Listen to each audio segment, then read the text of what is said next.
7 AM.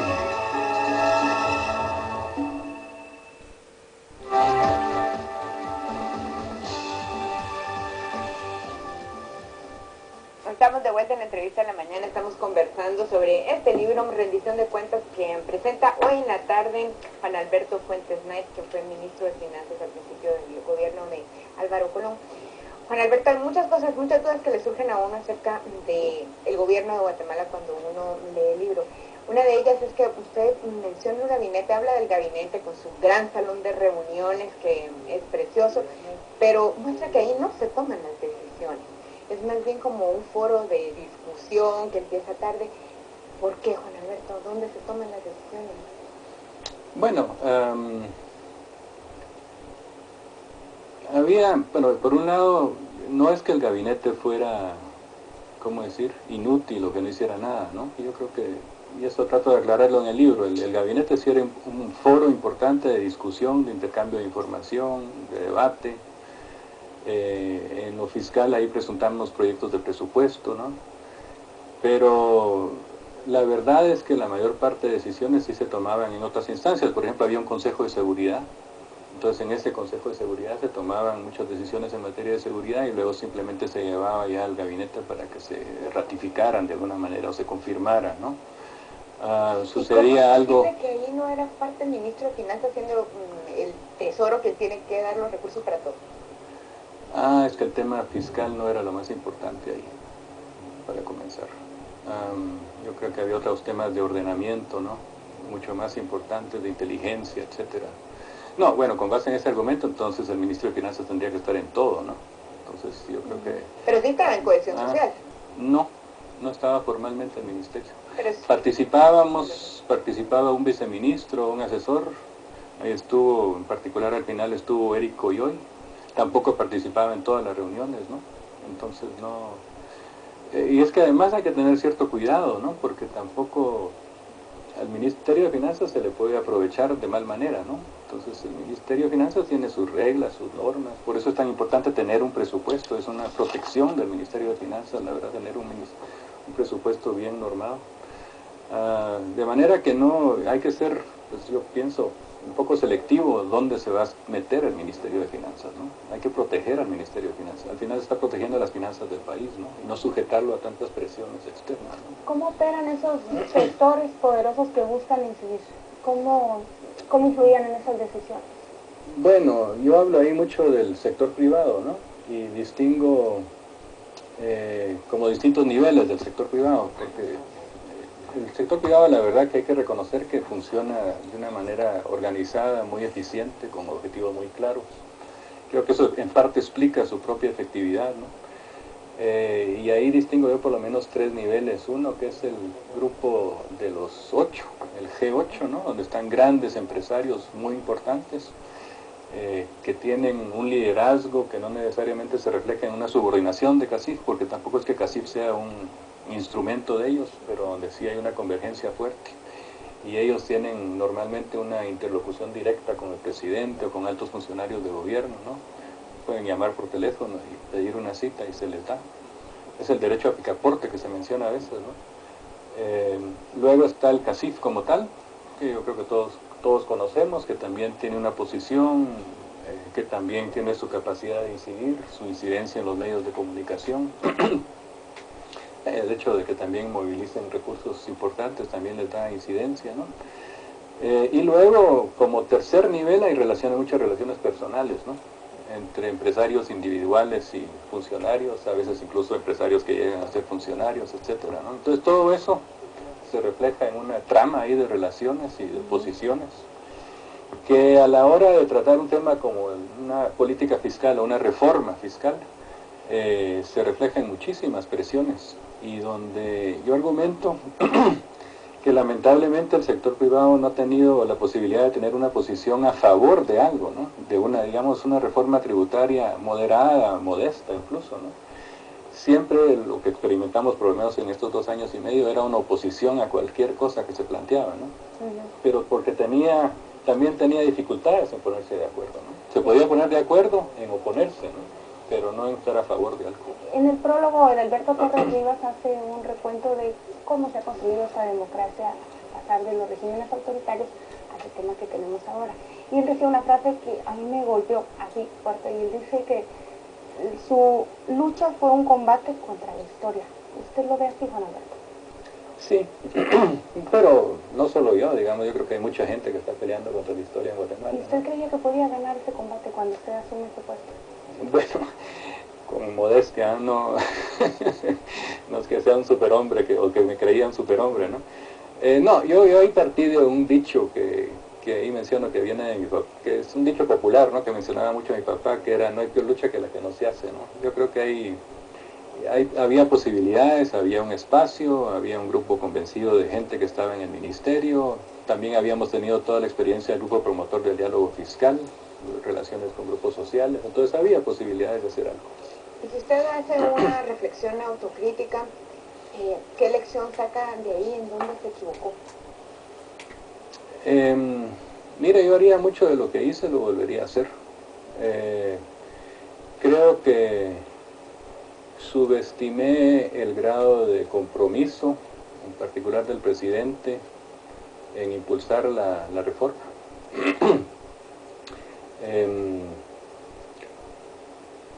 Subestimé algunas dificultades también en avanzar en temas como lo de fideicomisos. Nosotros dimos una lucha bien grande, ¿no? por reducir los fideicomisos, su incidencia, y era una oposición tremenda la que enfrentamos, ¿no? Entonces, yo diría que en temas así de ciertas fuerzas oscuras a veces que aparecían, ¿no? Eso era difícil manejar. Bueno, que querían que se usaran fideicomisos para realizar gasto, que era gasto donde había corrupción, ¿no? Porque los fideicomisos es mucho más difícil controlarlos. Los fideicomisos son una figura mixta, semiprivada, ¿no?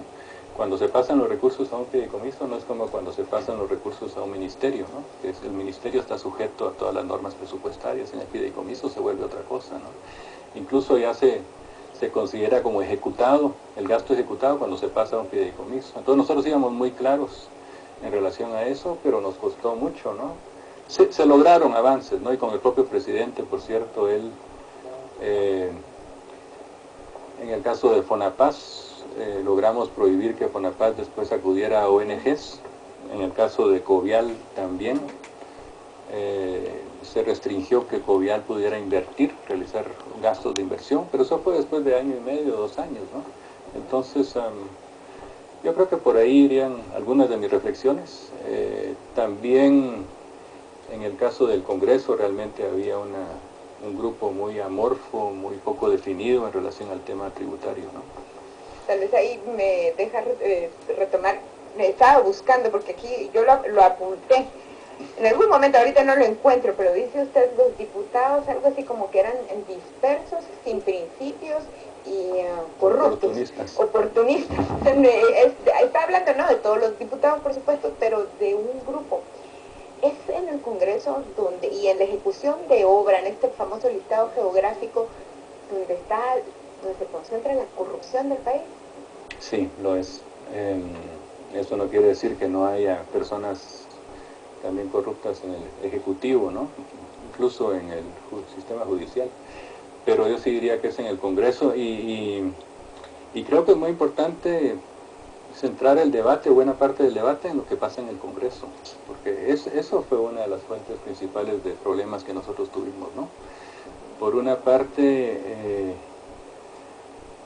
ese estilo de las obras, ¿no? Y menciono nombres, incluso ahí está el caso de Manuel Valdizón en particular, que al ser presidente de la Comisión de Finanzas reasignó recursos para que hubiera más para obras, ¿no? Ahí entró en conflicto, por cierto, con Sandra Torres, ¿no? Que ella quería más recursos para el gasto social, él quería más para obras, y él aprovecha su posición para que haya mucho más para obras, ¿no? Y todo eso sin ocuparse del tema de ingresos, ¿no? Esa es una posición, y la otra es la de la bancada básicamente del PP, que sigue una posición muy intransigente de oponerse a cualquier iniciativa para generar ingresos. Y ambas bancadas, por cierto, acuden a lo que califico ahí como filibusterismo, ¿no? Que es usar cualquier técnica para atrasar los debates, acudir a las interpelaciones para que no avance la agenda legislativa, que equivale desde mi perspectiva casi a una tiranía de la minoría, ¿no? Aquí no es una tiranía de la mayoría, más bien una tiranía de la minoría, que logra dominar la agenda del Congreso a pesar de que es una minoría, y sin respetar el hecho de que los otros tienen otra posición, que son la mayoría, ¿no? Es una actitud para mí verdaderamente antidemocrática, ¿no? Y creo que eso se reflejó también en las dificultades que tuvimos para poder avanzar. A mí me interpelaron 3 veces. Dos de esas poquitas fueron comparadas con otros ministros. Por lo que lo he vivido prácticamente sí, ahí. Sí, no, él me ganó por sí. No, pero las 2 últimas interpelaciones no fueron para realmente cuestionarme, eran para bloquear el avance de la agenda, ¿no? Y para, en particular, que no avanzaran iniciativas que teníamos de reforma tributaria. Entonces hay un tema ahí del Congreso que es muy importante. ¿Y el Ministerio de Finanzas, el Ministro de Finanzas, qué tanto puede mandar las finanzas de un país? Bueno, yo diría el Ministerio de Finanzas es de los ministerios más sólidos de Guatemala. El que más credibilidad tiene, según de los más sólidos. Tiene un equipo técnico. Tiene un equipo técnico sólido, con una tradición larga. Afortunadamente no han cambiado mucho los funcionarios que están ahí. Yo no cambié mucho funcionario, ¿no? En términos de que no quité a todos los directores ni nada de eso, traté de mantener los que estaban. Hubo algunos, pero pocos realmente, ¿no? Y creo que eso es muy importante, ¿no? Ese conocimiento de lo técnico, incluso las relaciones que hay hasta con el Congreso, ¿no? Nosotros teníamos funcionarios ahí que tenían buenas relaciones con el Congreso, decentes, eso sí, por supuesto. Y todo eso cuenta muchísimo, ¿no? El hecho de que se sabe ya los créditos que vienen del gobierno anterior, cómo siguen en en fin, ese tipo de continuidad es fundamental. Y ahí sí teníamos eso. Tuve algún problema cuando estalló la crisis, ¿no? Financiera. Ahí sí no encontré dentro del ministerio muchas personas que pudieran ocuparse de eso, pero bueno, era algo excepcional. Yo creo que casi todos los países pasó lo mismo, ¿no? Pero para responder a la pregunta, creo que el ministerio sí tiene cierta capacidad institucional y técnica para avanzar en términos de no solo manejar las finanzas, sino hacer propuestas también. Eso junto con la SAT, por cierto. La SAT también tiene personal técnico sólido y muy profesional, incluso ellos tienen un régimen de personal mucho mejor, entonces, hay rendimientos que se pagan mejor. Yo quiero hacer una pregunta breve. ¿En qué momento el presidente se entera que usted va a publicar este libro? No estoy seguro. La verdad que no sé. ¿Pero usted mantuvo en privado la mayor parte del tiempo que elaboró el libro o siempre usted habló abiertamente de que estaba escribiendo su memoria? No, lo mantuve bastante reservado, hasta hace cuestión de semanas, diría yo. Sí, porque además no estaba seguro si lo iba a poder terminar y no quería. No quería comprometerse. No. Mira, se nos está acabando el tiempo, Juan Alberto, y hay una imagen que usted menciona donde acabar el tiempo es lo principal. Dice que a usted le regalaron un reloj al principio de su gestión y que el tiempo es crítico en política. En algún momento menciona usted lo que no se hace rápido no se hace. ¿Qué le diría usted al próximo gobierno?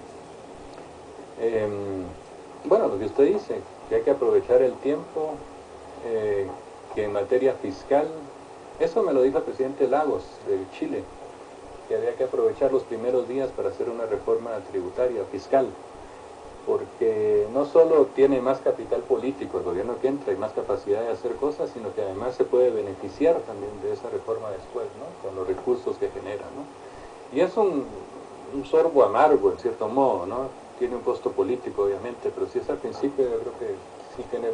Por una parte se puede pasar rápido, pero por otra es mucho más factible hacerlo al principio que al final.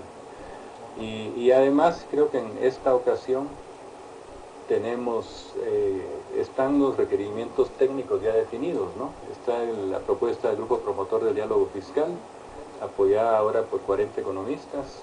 Están también proyectos de ley que nosotros preparamos y que se han ido modificando en el transcurso de las...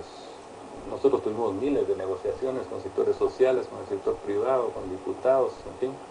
Hay piezas ahí legislativas ya hechas que se pueden meter al Congreso inmediatamente, ¿no? Habrá que modificarlas, por supuesto, como parte de cualquier proceso político, pero eso está. Entonces, mi recomendación sería avanzar rapidísimo con esto y sacarlo y dedicarse ya a otros problemas de Guatemala. Muchísimas gracias, Juan Alberto, se nos terminó el tiempo. Muchas gracias a usted y ya sabe, hoy en la tarde lo presentan, yo se los recomiendo de verdad, es un libro que habla sobre la experiencia de Juan Alberto Fuentes Knight, pero también habla sobre el Estado de Guatemala, sobre la forma de nuestro gobierno. Muy interesante. Somos hoy a las 6:30 de la tarde.